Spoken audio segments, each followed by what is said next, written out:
Of all the festivities of antiquity, the ancient Olympic Games, which began in Olympia, Greece, 776 BC, stands head and shoulders above the rest. Athletic contests, chariot races, combat sports, and even contests of art were all part of the celebrations to honor Zeus, the king of the gods, and they reflected a combination of cultural expression, religious fervor, and, of course, physical strength. But the games were also an important means of creating a unified Panhellenic identity in the face of persistent threats, as athletes from all over Greece traveled to compete. A sacred truce was enforced during the games to ensure the safety of participants as they traveled through hostile territories, a way of fostering peace and cooperation among the warring Greek states. In 393 AD, however, as part of the Christian crusade against pagan rituals, Emperor Theodosius I abolished the Olympic Games after they had been a nearly 12th-century tradition. But the legacy, of course, continues to this day, with its roots coming from a deep place in the ancient world. Welcome to the channel, everyone. Newcomers, nice to meet you. Those returning, good to see you again. Today we're going to talk about the Olympic Games. Quite a timely video, of course, as it's going on in Paris as I speak. Perhaps by the time you're watching this, the games are over. But, well, maybe not. Perhaps you got in early. As always, supporting the channel is enjoying the channel. That's all we really need to do. But the like and subscribe is right there and only 2 clicks away, and there's a few links in the description for those who feel inclined. But now, without any further ado, let's get nice and relaxed and delve into our topic for today. The ancient Greeks placed a lot of importance on establishing a strong connection between their rich and ancient mythology and the Olympic Games themselves. So, let's have a look at how we believe, in mythological terms, the games came about. You see, in ancient times, the origins of the games were believed to be the work of the gods themselves, and various legends circulated, each claiming to be the progenitor of the true creators of these games. While the complexity of these origin traditions makes them pretty challenging to unravel, but through the emergence of a chronology and somewhat identifiable patterns, individuals can gain a decent understanding of what is the narrative behind the games. There is one narrative recounted by a Greek historian, Pausanias. We encounter the tale of the dactyl Heracles, who is, by the way, a distinct figure from the Hercules who emerged as the son of Zeus and found a place in the Roman pantheon. Well, alongside Heracles, 4 of his brothers, Paeonius, Epimetheus, Aeacus, and Aidas, engaged in a race at Olympia, their purpose being to amuse the recently born Zeus. Well, the victor was honored with a crown made of olive leaves, symbolizing peace, and of course, a symbol of peace to this very day. The tradition also led to the games being held every 5th year, with a 4-year interval between each. Additionally, the gods of Olympus, who resided on Mount Olympus, would partake in various athletic competitions, such as wrestling, jumping, and running contests. One of the myths surrounding the origin of the games involves one Pelops, a hero from the local region of Olympia.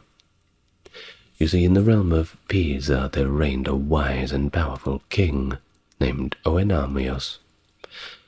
Within his royal lineage, he was blessed with a daughter of great beauty and grace. Her name was Hippodamia. However, the fates had foretold a grim prophecy, as they always do in Greek mythology, that the very man who would become Hippodamia's husband would bring about the demise of the king himself. So, it was mandated that any aspiring suitor who sought the hand of his daughter must embark on a daring chariot ride, with Oenomas in hot pursuit, ready to impale the unfortunate suitor should he be overtaken.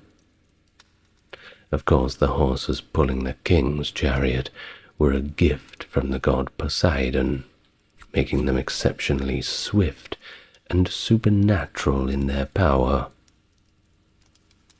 But it wasn't long before the king's daughter developed strong feelings for our gentleman named Pelops.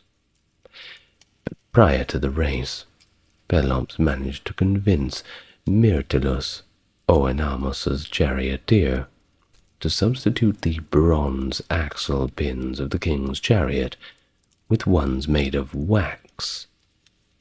You can see where this is going. So, as the race progressed and the fiction picked up, the wax gradually melted, causing the unfortunate demise of the king as he violently tumbled from the chariot.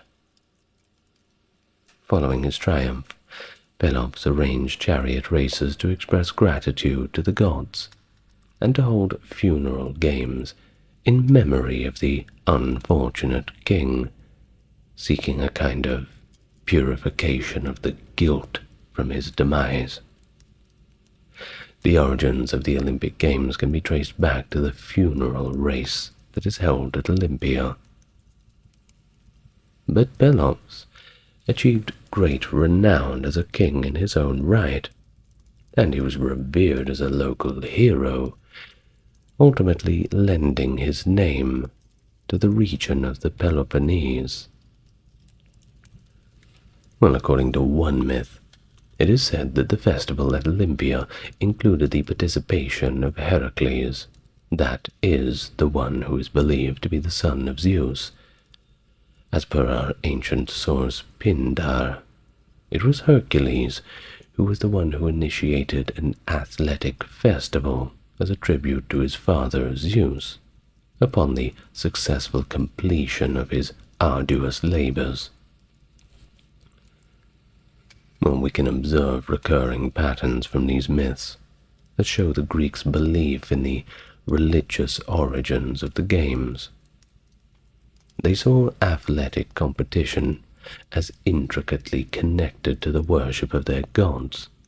After all, the gods were the greatest audience, always looking down. Moreover, the revival of the ancient games was seen as a means to restore peace, harmony, and a return to the fundamental essence of Greek life. Thus, in ancient Greece, the Olympic Games were considered to be one of the two central rituals, alongside the ancient religious festival known as the Eleusinian Mysteries, which is, of course, rather different in its nature. Well, throughout the centuries, the regions surrounding the Mediterranean have been deeply rooted in a rich and enduring legacy of athletic events. Ancient Egyptians and Mesopotamians portrayed athletic scenes in the tombs of their kings and nobles. Regular competitions were not held, or at least they weren't written down for us to know about, but we do know that events that did place were likely exclusive to royalty and the upper classes.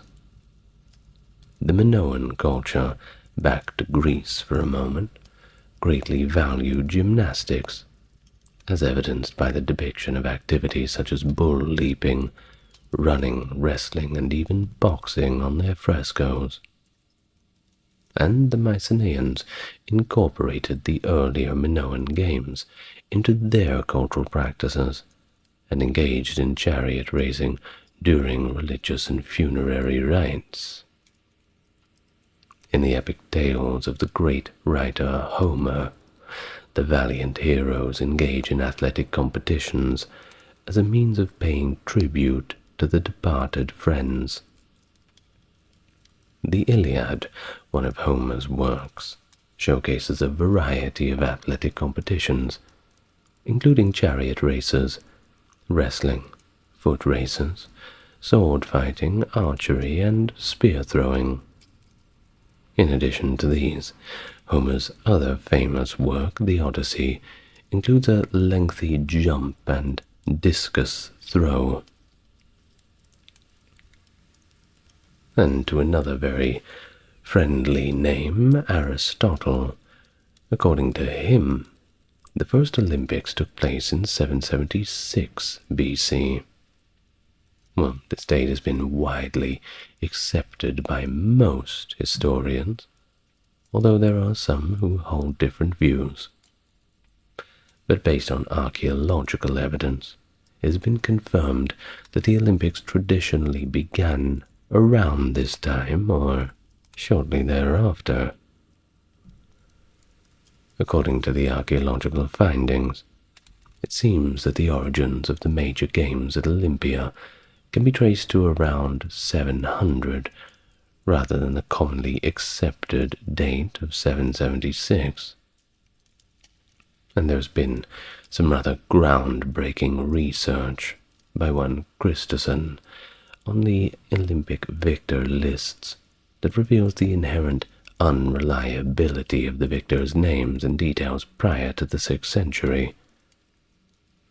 The administration of Elis were the ones responsible for overseeing the independent state, and although the Eleans generally did a commendable job in managing the games fairly, there were of course occasional instances of bias and interference.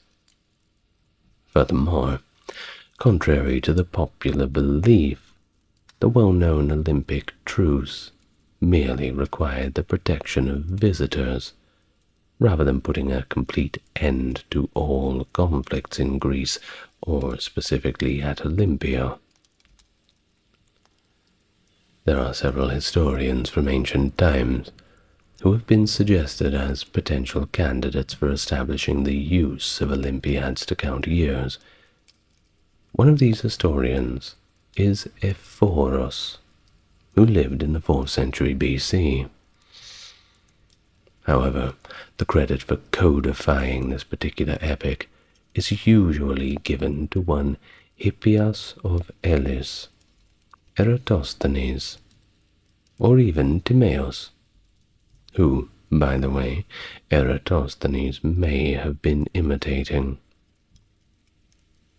Well, we do know that the games were held at 4-year intervals, and later the ancient historians' method of counting the years even referred to these games, using the Olympiad for the period between 2 games.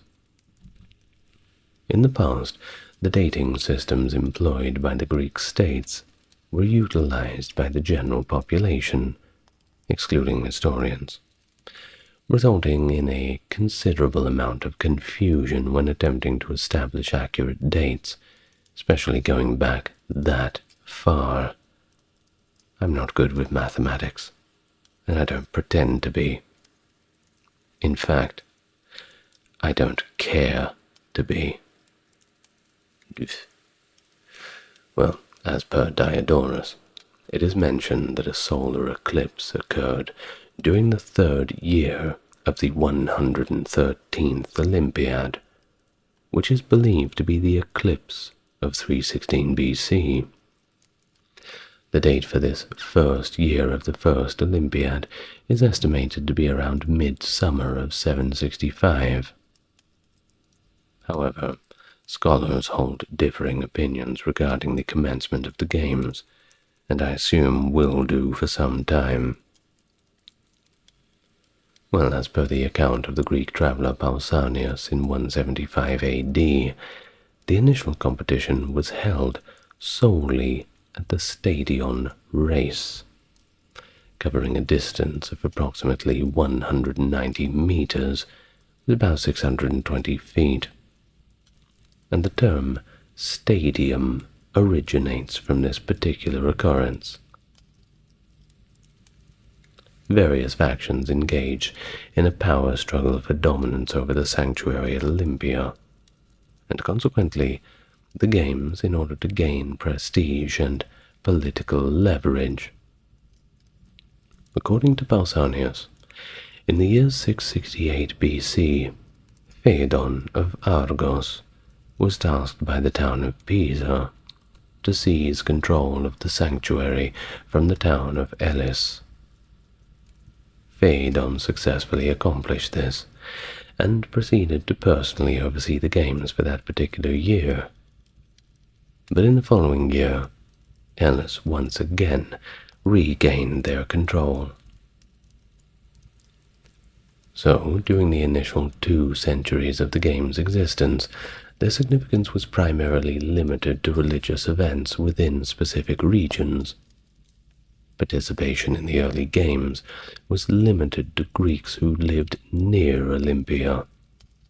And of course, you can observe the clear prevalence of Peloponnesian athletes in the position of victors, indicating their superiority.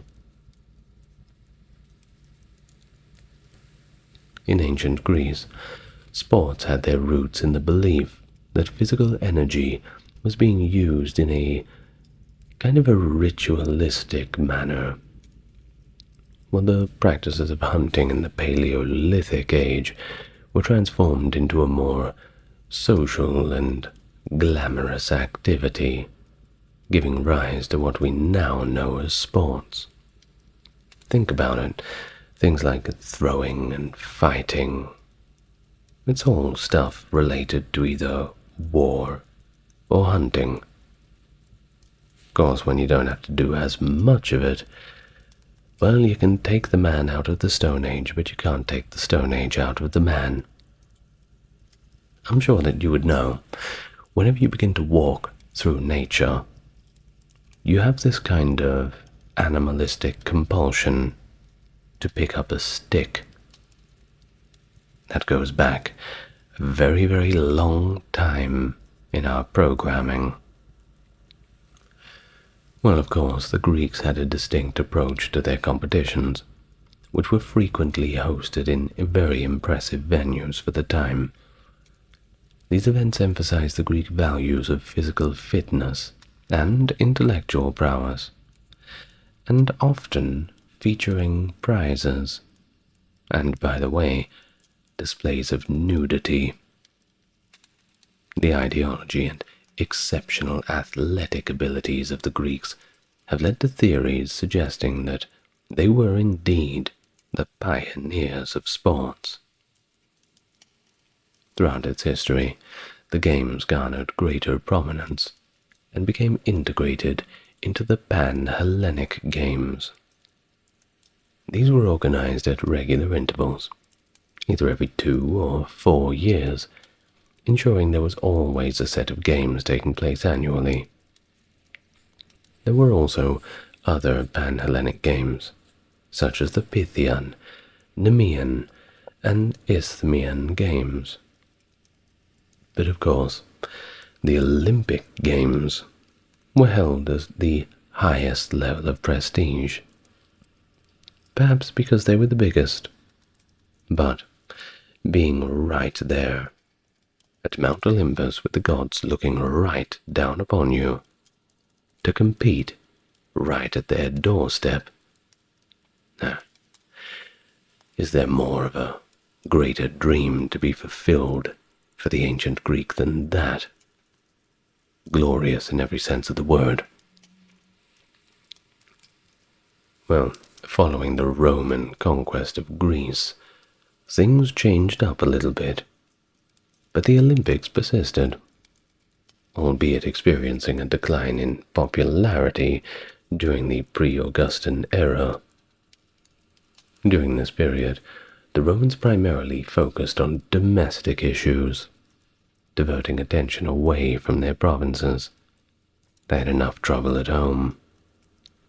Well, based on the observation that all the winners in the equestrian events hailed from the nearby area, and the lack of statues honoring victors in the Altis during this time, you can pretty much tell that the games were not given that much attention. Well, in the year 86 BC, the Roman general Sulla, in order to fund a war, did something very, very cheeky. He resorted to plundering the treasures of Olympia and other Greek cities.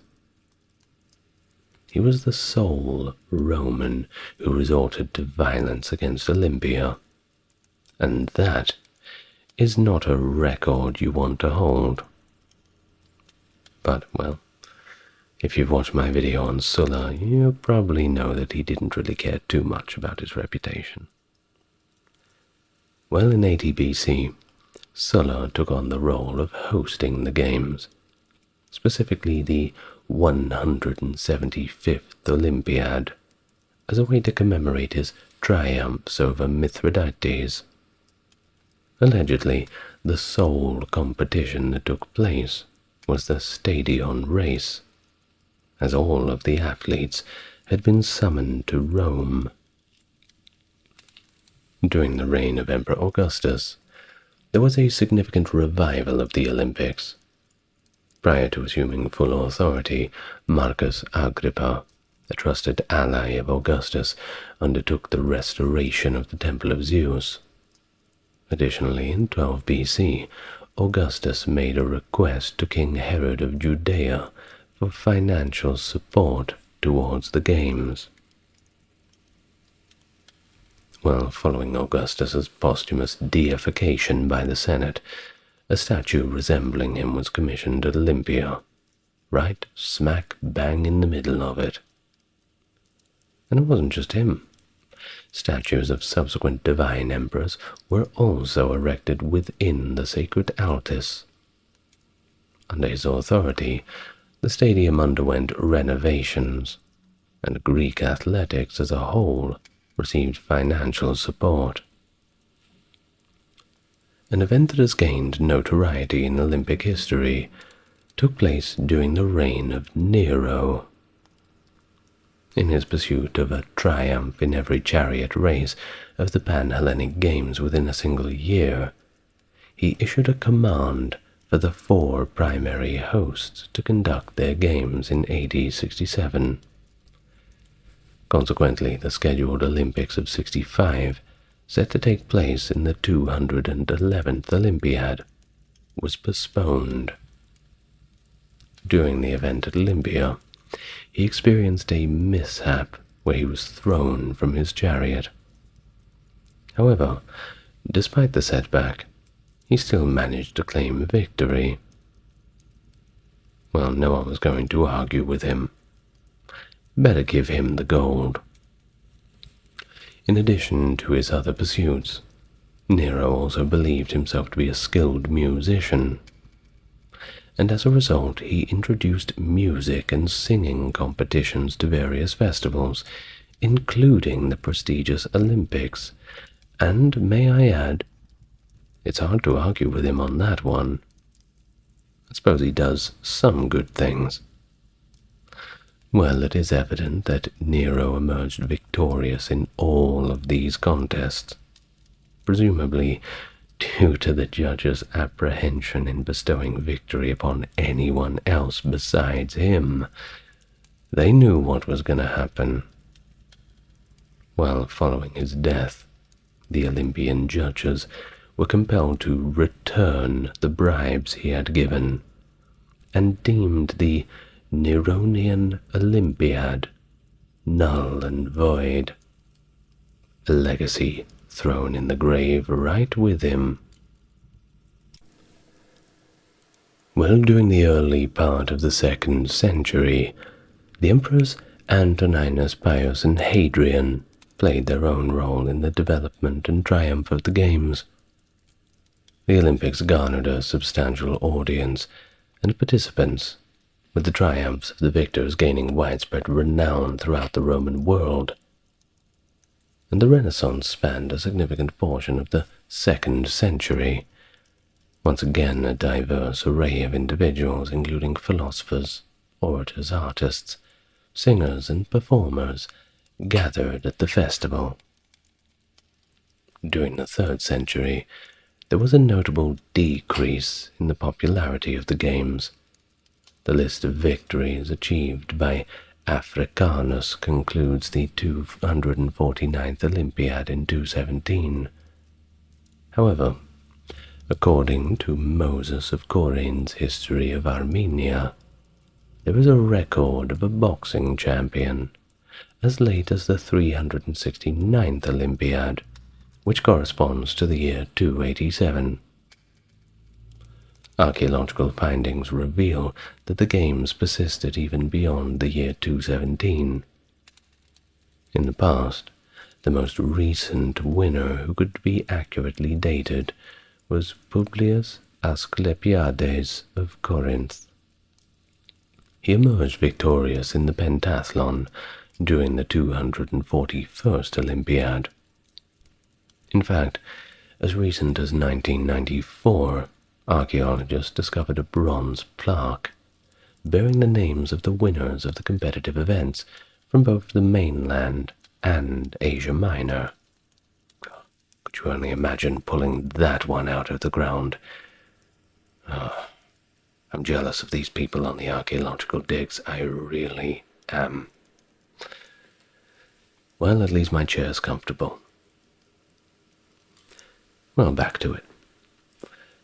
Well, discoveries like these, it serves as evidence that the Olympic Games had an international presence that lasted until at least 385, during the 291st Olympiad. But as the Games progressed beyond the year 385, the structures suffered from devastating effects of flooding and earthquakes, while the invasions by barbarians posed a different kind of threat to the sanctity of Olympia. According to historical records, the most recent games took place during the reign of Theodosius I in 393, marking the beginning of the 293rd Olympiad. However, archaeological findings suggest that there may have been subsequent games held as well, but perhaps not to the grand spectacle they used to be. Now, a little bit about Olympia. It's situated in the valley of the Alpheus River, located in the western part of the Peloponnese. It is approximately 18 kilometers away from the Ionian Sea, although it might have been closer in ancient times, possibly half that distance. You know, rivers change, especially over 2,000 years. Well, the Altis, originally referred to as the sanctuary, encompassed a quadrangular space that extended 180 meters on each side. It was enclosed by walls on all sides except for the north, where it was bordered by the imposing Mount Kronos. The site is comprised of a somewhat haphazard arrangement of structures, with notable ones including the Temple of Hera, Zeus, and Pelopion. The area housing the grand altar of Zeus, of course, where the most significant sacrifices took place. The name Altis was derived from a corruption of the alien word, which also meant the grove. This was due to the abundant presence of trees in the area, with olive and plane trees being particularly prominent. Now, during the Games, the site experienced a significant increase in population, despite being pretty much uninhabited for the rest of the year. There were no permanent living structures available for spectators, regardless of their wealth, so everybody pretty much had to make do with tents. Accounts from the ancient visitors recount the challenges they faced during the scorching summer heat and the relentless presence of all the flies. The severity of this was so significant that sacrifices were offered to Zeus, averter of flies, in hopes of finding relief. After almost a millennium, the water supply and sanitation of the site were eventually enhanced by the mid-2nd century AD. In fact, we've got quite an interesting little parable from Epictetus, writing in the 1st century AD, who tells about the conditions. Quoting from his writings, it goes like this. "But you may say, there are some things disagreeable and troublesome in life. And are there none at Olympia? Are you not scorched? Are you not pressed by a crowd? Are you not without comfortable means of bathing? Are you not wet when it rains? Have you not abundance of noise, clamor, and other disagreeable things? But I suppose that setting all these things off against the magnificence of the spectacle, you bear it and endure." End of the account from Epictetus. The ancient Olympics encompassed both a profound religious celebration, but also a remarkable display of athletic skill. During the games, a grand ceremony was conducted to pay tribute to the mighty Greek god Zeus. On the central day of the games, a remarkable offering of 100 oxen would be made in his very honor. But as time passed, Olympia emerged as a significant hub for the veneration of the Greek pantheon. A temple skillfully constructed by the renowned Greek architect Lebon was subsequently raised atop the mountain. This temple was among the grandest Doric temples found in Greece.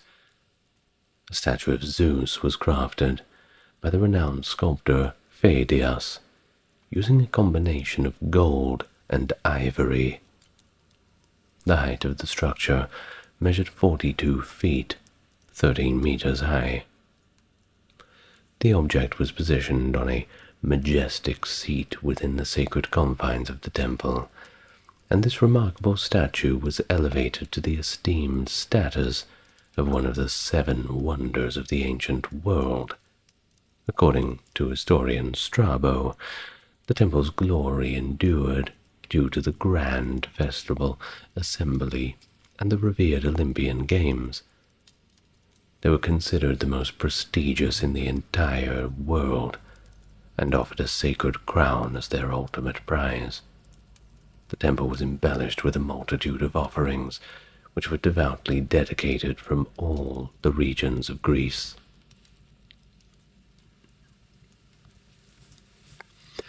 Artistic expression played its own role in the games. Artisans from various disciplines would participate in the games, showcasing their creations in a competitive artistic display.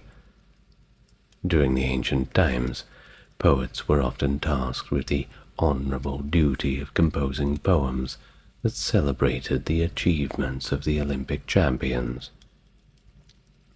These victory songs, known as epinicians, have been handed down through the ages, enduring far beyond any form of honor created for similar purposes.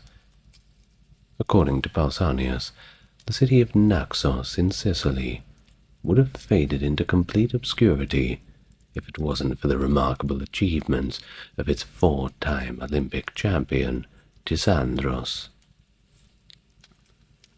Pierre de Coubertin, a key figure in the establishment of the modern Olympic Games, sought to faithfully replicate the traditions and customs of the ancients. Part of his vision entailed creating an artistic competition that mirrored the ancient Olympic Games, and took place every 4 years, coinciding with the normal festivities. And his desire was realized at the Olympics held at Athens in 1896. In ancient Greece, power began to revolve around the city-state during the 8th century BC. This city-state functioned as a hub of population, meticulously structured as an independent political entity. The close proximity of these city-states led to a natural competition for limited resources. While conflict between the city-states was a common occurrence, it was also in their best interest to participate in trade, form military alliances, and engage in general cultural interaction with each other. The city-states had a complex dynamic because of this. They depended on their neighbors for military and political alliances, but at the same time they engaged in this intense competition for crucial resources. The Olympic Games were established within this political context, providing a platform for representatives of the city-states to engage in peaceful competition with one another, and maybe have a chat that was going to ease tensions a little. Well, the expansion of Greek colonies during the 5th and 6th centuries BC is often attributed to the achievements of accomplished Olympic athletes. There is one interesting historical account from Cyrene that was established around 630 BC by settlers from Thera, who received support from Sparta. The support provided from Sparta was primarily in the form of lending the 3-time Olympic champion Chionis. One factor that contributed to the growth of the colonies and the preservation of cultural and political connections with the city-states near Olympia was the allure of establishing a life alongside an Olympic champion. Therefore, the influence of Hellenic culture and the games expanded as the significance of Olympia continued to grow. During the Peloponnesian War, the games encountered a significant obstacle. You see, this conflict mainly involved Athens and Sparta, but its impact extended to almost every Hellenic city-state. During this period, the Olympics served as a platform for announcing alliances and making sacrifices to the gods in hopes of securing victory. The problem is when you have both Athens and Sparta competing for the gods' attentions. Well, there was an esteemed tradition known as a truce or ekecheiria, and it was dutifully upheld. 3 runners were dispatched from Elis to the participating cities for each round of games to formally declare the commencement of the truce. In this particular era, it was strictly prohibited for armies to enter Olympia. Legal disputes and the use of the death penalty were also strictly prohibited. The truce, which aimed to ensure the safe travel of athletes and visitors to the games, was largely adhered to. In one of the accounts of Thucydides, he describes an incident where the Spartans were not allowed to participate in the games. Those who broke the truce and attacked the city of Leprium during the truce were penalized with a fine of 2,000 minae. The Spartans contested the fine, because of course they would, and argued that the truce had not yet been established. Perhaps there was an error in communication, or perhaps the runner did not get there in time. Equally so, the Spartans perhaps just chose to ignore it. Well, the competitors were provided with 2 gymnasiums at Olympia for their training needs. The Xystos was designated for the runners and pentathletes, while the Tetragono was reserved for the wrestlers and boxers. During the games, athletes would don a garment called the perizoma, a type of loincloth. During competitions in the late 6th century BCE, archaeological evidence shows that athletes were seen wearing this garment. Throughout the majority of its history, Olympic events were conducted without clothing, however. And according to Pausanias, the earliest recorded instance of a naked runner occurred in 720 BC, when Orsippus, the victor of the Stadion race, intentionally discarded his garment in order to enhance his running performance. Well, there's a first for everything, I suppose. Well, according to Thucydides from the 5th century BC, the Spartans were responsible for the practice of publicly removing their clothing and applying oil to their bodies during the athletic activities. In the past, even during the Olympic contests, the athletes used to wear belts around their waists. It was only recently that this practice came to an end. Well, I suppose the Paris Olympic Games aren't quite over yet, so we'll have to see if anyone at the last 100 meters of the running events decides to gain a little bit more maneuverability. It's more aerodynamic, I'm sure. Well, during the initial 13 games, the sole event that was documented was the stade, which involved a straightforward sprint covering a distance of slightly over 190 meters. During the 14th Olympiad in 724, the diaulos, also known as the double pipe, was introduced as a two-stage race. Competitors in the ancient races would run in designated lanes and make a full lap around separate posts before returning to the starting line. According to Xenophanes, the highest honor is bestowed upon those who achieve victory through the swiftness of their feet. In the subsequent Olympiad, a new foot race called the Dolikos, also known as the long race, was added to the lineup. There are varying accounts regarding the distance of this race, however. It appears to have ranged from 20 to 24 laps of the track, which is approximately 7.5 to 9 kilometers. However, it is worth noting that some sources suggest the distance may have been measured in lengths rather than laps, making it half the aforementioned distance. I'm sure that's a relief on the runners. Well, I don't know about you, but I certainly could not make a 5-kilometer run, let alone a 4-kilometer run. Not at the moment. Perhaps I'll improve. Now, the Hoplitodromos, also known as the Hoplite race, was incorporated into the Olympic program in 520 BC.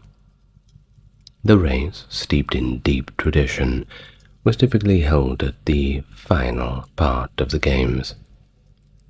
Participants in the competition would compete either a single or double diaulos, which measured approximately 400 or 800 meters, while wearing their full military armor. The Hoplitodromos was derived from a strategic military maneuver, where soldiers fully clad in armor would engage in a swift, unexpected charge to catch the enemy off guard. And wrestling, that's an important one, first introduced in the 18th Olympiad, so quite early. In order to secure a victory, the tradition was it took 3 throws, and a throw was considered valid if any part of the body, such as the hip, back, shoulder, or even the knee, made contact with the ground. In the event that both competitors fell, no points were tallied. Tripping was likely allowed in this form of wrestling, unlike in modern-day Greco-Roman wrestling where the rules are a little bit more set in stone. And boxing, also known as pygmachia, was initially recorded in 688 BC, with the boys' event being introduced 60 years later. It is worth noting that the laws of boxing were attributed to the esteemed Onomastus of Smyrna, who happened to be the first Olympic champion. It seems that body blows were either prohibited or simply not practiced. According to historical records, the Spartans, who are believed to have been the pioneers of boxing, eventually discontinued their involvement in the sport and refrained from participating in any boxing competitions. In the early days, the boxers used himantes, which were lengthy leather straps that they would wrap around their hands. The pankration held a prominent position among the various sports featured in the ancient games. In the 33rd Olympiad, the pankration made its debut, marking a significant milestone in ancient sports history. During the 145th Olympiad, the men's pankration was established as an Olympic event in 200 BC. In addition to incorporating techniques from boxing and wrestling, athletes were employed to use various kicks, locks, and chokes while on the ground.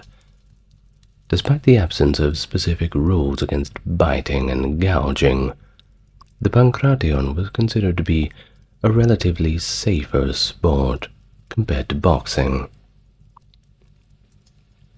Well, one of the most well-attended events was the occasion when Pindar composed 8 odes to honor the champions of pankration. One notable occurrence in the world of sports was the remarkable triumph of Archicion of Figalia, who tragically passed away just as his adversary admitted defeat. But then we have the more recognizable discus, which bore resemblance to the contemporary competition. Various types of discoi have been discovered, with stone and iron being examples among them. However, bronze seems to be the most prevalent material used for the discoi. The level of standardization of the discus remains uncertain, although it appears that the prevailing weight is around 2 kilograms, with a diameter of roughly 21 centimeters, similar to the dimensions of the modern discus. Now, the pentathlon consisted of a series of 5 events, namely running, long jump, the discus throw, the javelin throw, and finally wrestling. According to historical records, the pentathlon made its debut during the 18th Olympiad in 708. The competition took place within a single day, leaving us with quite a few unanswered questions about the criteria for determining the winner and the sequence of events. We don't know which one came first, but we do know that it concluded with the wrestling match. The most esteemed events in the games were horse racing and chariot racing, as they were reserved for the affluent who could bear the expenses of caring and transporting such animals. The races included various events, such as the 4-horse chariot race, the 2-horse chariot race, and the horse with a rider race, where the rider was carefully chosen by the owner. The 4-horse chariot race made its debut in the Olympics way back in 680, marking the first ever equestrian event in the games. Sure, it was a sight to see. Well, the setup involved a pair of horses harnessed together in the center, with an additional pair of horses connected by a rope on the outer sides. In the year 408, the two-horse chariot made its debut. In contrast, the horse with rider competition was first introduced much earlier in 648 BC, and during this race, the Greeks of course did not utilize saddles or stirrups, as they were not yet known in Europe until approximately the 6th century AD. Consequently, it was a test heavily reliant on grip and balance to complete. According to Pausanias, there was a race for carts drawn by a pair of mules, and a trotting race that were introduced at different festivals. However, both races were eventually abolished. In the trotting race, the participants were exclusively mares, no stallions allowed. Toward the end of the course, the riders dismounted and sprinted right next to their horse companions.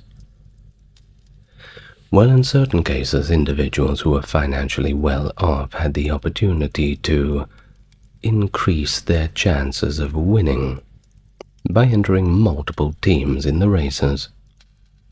Alcibiades holds the record for this, as he brought 7 chariots to a single competition, and managed to secure the first, second, and either the third or fourth place simultaneously.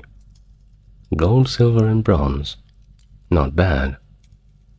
Of course, we have mentioned that during the year 67 AD, the Roman Emperor Nero participated in the chariot race held at Olympia too.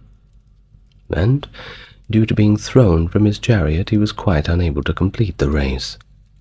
But he was ultimately declared the winner, because 1, who was going to argue with him, and 2, it was determined, after I'm sure was a very brief conversation, that he would have emerged victorious anyway, had he completed the race.